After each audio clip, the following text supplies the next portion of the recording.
নমস্কার বন্ধুরা, আমি দেবজ্যোতি ডিয়ার গার্ডেন ইউটিউব চ্যানেলে আরও একবার আপনাদের স্বাগত জানাই। আমার আজকের ভিডিও গ্লোডিউলাস নিয়ে। এই গ্লোডিউলাসের বাল্ব নার্সারি থেকে কিনে আনার পর কিভাবে সেটার পটিং করব এবং তার পটিং মিক্সচারই বা কী হবে সেই সবই থাকছে আজকের এই ভিডিওতে।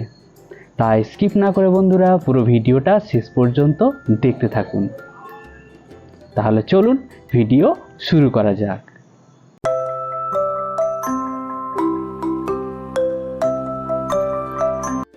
শীতকালে যেসব ফুল আমাদের বাগান আলো করে থাকে তার মধ্যে গ্লোডিওলাস অন্যতম। আর এই গ্লোডিওলাস ফুল রং বেরঙের হয়ে থাকে। বর্তমানে বিভিন্ন নার্সারিতে গ্লোডিওলাসের বাল্ব পাওয়া যাচ্ছে, আপনারা চাইলে সংগ্রহ করে নিতে পারেন। এখন দেখছেন গ্লোডিওলাসের বাল্ব, পেঁয়াজের মতো দেখতে। গ্লোডিওলাসের বাল্ব নার্সারি থেকে কালেক্ট করার পর এর উপরের খোসাটা ছাড়িয়ে নিতে হবে, ঠিক যেমনটা আপনারা দেখতে পাচ্ছেন সেইভাবে।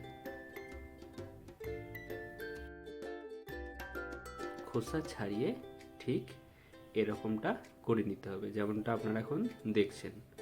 এই যে আমার গ্লোডিওলাসের বাল্বগুলো আমি সবগুলোর খোসা ছাড়িয়ে নিয়েছি।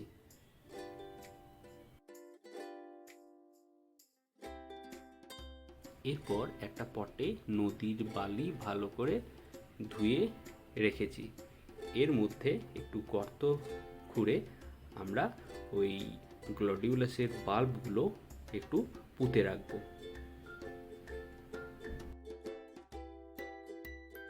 সমস্ত বাল্বগুলোই ধীরে ধীরে এর মধ্যে পুঁতে দেব এবং এই বালির ময়েশ্চার যেন ঠিকঠাক মেনটেন থাকে তার জন্য আমরা প্রয়োজন মতো জল স্প্রে করে যাব।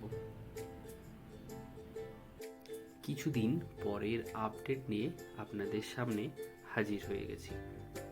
দেখুন, বাল্বগুলো থেকে গাছ বেরিয়েছে এবং সেগুলো ধীরে ধীরে বড় হয়ে উঠেছে।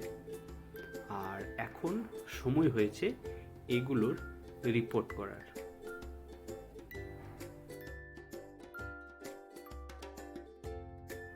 এখন আমরা এই বাল্ব সহ গ্লোডিওলাসের গাছ 5 থেকে 6 ইঞ্চি ডায়ামিটারের পটে বালি থেকে তুলে রিপোর্ট করব।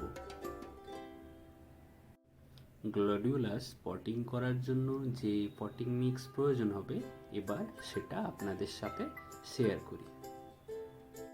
গ্লোডিওলাসের পটিং মিক্স বানানোর জন্য আমি ব্যবহার করে থাকি 2 ভাগ গার্ডেন সয়েল, 1 ভাগ কম্পোস্ট এবং 1 ভাগ বালি।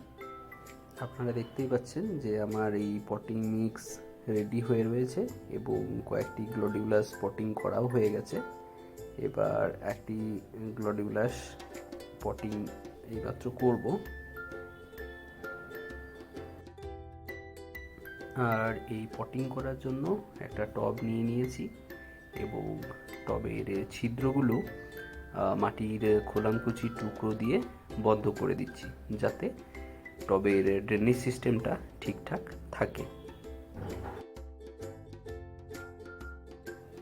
এরপর ওই বানিয়ে রাখা পটিং মিক্স দিয়ে টবটি ভরাট করে নেব এবং মাঝে মধ্যে হাত দিয়ে একটু চেপে চেপে দেব যাতে করে মাটির মধ্যেকার এয়ার স্পেসগুলো নষ্ট হয়ে যায়।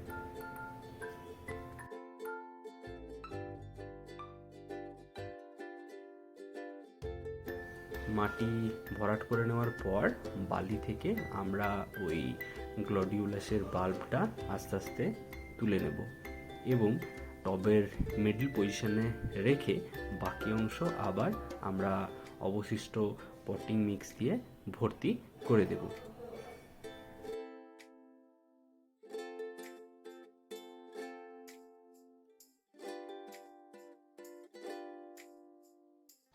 রিপোর্টিং কমপ্লিট হয়ে গেলে আমরা টবের মাটিতে ভালোভাবে জল দিয়ে দেব। পটিং করা হয়ে গেলে আমরা 7 থেকে 10 দিন কোনো রকম কোনো খাবার প্রয়োগ করব না। এরপর আমরা ব্যালেন্সড এনপিকে অর্থাৎ এনপিকে 20-20-20 কিংবা এনপিকে 10-26-26 আমরা ব্যবহার করতে পারি। টব পিছু হাফ চা চামচ করে প্রতি 10 দিন অন্তর। তো এই ছিল আমাদের আজকের গ্লডিওলাসের নার্সারি থেকে বাল্ব কিনে আনা থেকে মাটি তৈরি ও প্রতিস্থাপন সংক্রান্ত আজকের ভিডিওটি যদি আপনাদের ভালো লেগে থাকে তাহলে অবশ্যই একটা লাইক করে দেবেন, আর চ্যানেলে নতুন হয়ে থাকলে চ্যানেলটি সাবস্ক্রাইব করে পাশে থাকবেন। সকলে খুব ভালো থাকবেন, ধন্যবাদ।